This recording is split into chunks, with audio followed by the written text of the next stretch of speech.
The Educated Minister, the Henderson Maclin story. Thomas Jefferson had recently retired from politics, and James Madison had recently been elected President of the United States. The country had officially declared war against the United Kingdom, and the historic War of 1812 had thusly ensued. A series of devastating earthquakes had rocked the heartland of the country so violently they were said to have temporarily reversed the flow of the Mississippi River, the epicenter of which was mere miles from the western Tennessee border. This was Henderson Maclin's America. He was born in 1812 in Tipton County, Tennessee. Born to an enslaved mother, Henderson was of mixed racial ancestry, and it is commonly believed that Henderson's father was Major William Buck Taylor, his mother's master.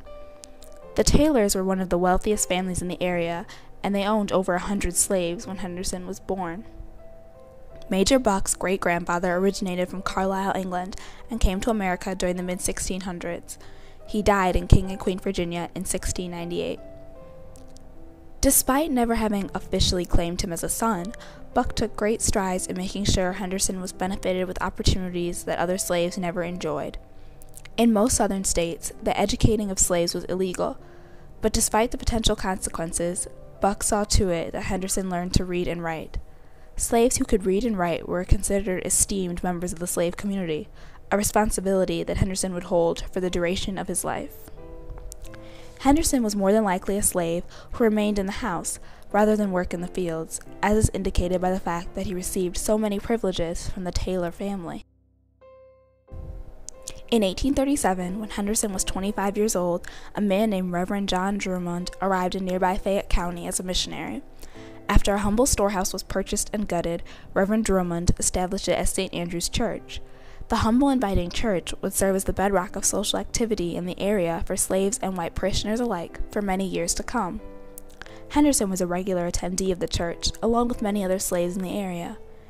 In 1845, the church burned down, but rather than be defeated by lack of pulpit, services were temporarily held in the homes of Tipton County parishioners. 2 years after the unfortunate burning of the church, Major Taylor gave to the church an acre of land near his plantation and provided a workforce to help with its rebuilding. It was renamed Trinity Chapel and is known as Old Trinity to this day. The Old Trinity Parish Register indicates that 378 slaves were baptized at Old Trinity.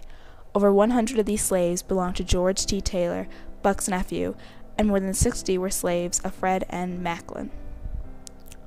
In 1860, when Henderson was 48 years old, Major Taylor passed away. Left in his will and last testament, among other things, were implicit instructions allowing Henderson the right to name for himself and his children their new slave master. Henderson chose the son-in-law of his deceased master, Fred N. Maclin, to be the subsequent owner of himself and his family. During the violent years of the Civil War, the beloved church burned down again, this time at the hands of Union soldiers.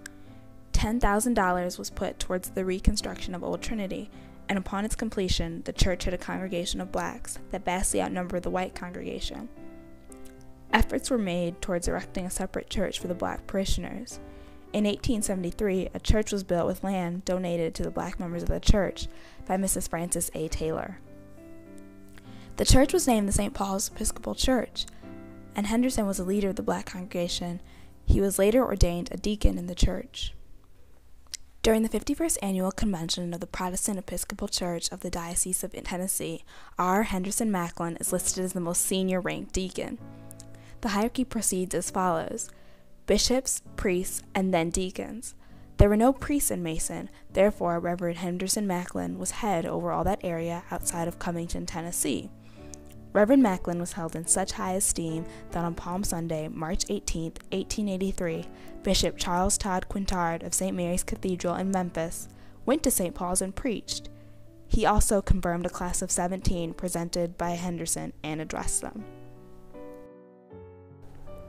Hoping that the Episcopal Church would also expand its evangelistic work among African Americans, Bishop Quintard opposed plans to segregate the black congregations of the denomination, and he assisted in the founding of Hoffman Hall, a seminary for African Americans adjacent to Fisk University in Nashville. It was to be a seminary to train colored men for the work of the ministry, and it was founded officially on July 15, 1889.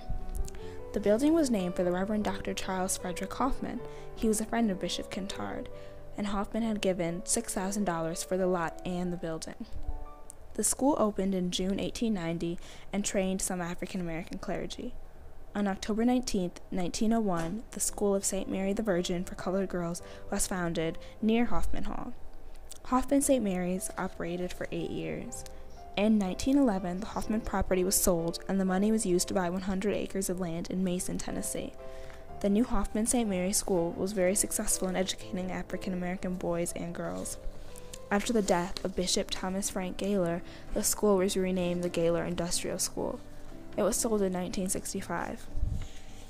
After the emancipation of black people, concluding the end of the American Civil War in the 1870s, Henderson purchased 134 acres of land and lived the remainders of his days there with his wife and children. He died in 1890 at the age of 78. The breadth of the lands he owned was divided amongst his children and grandchildren.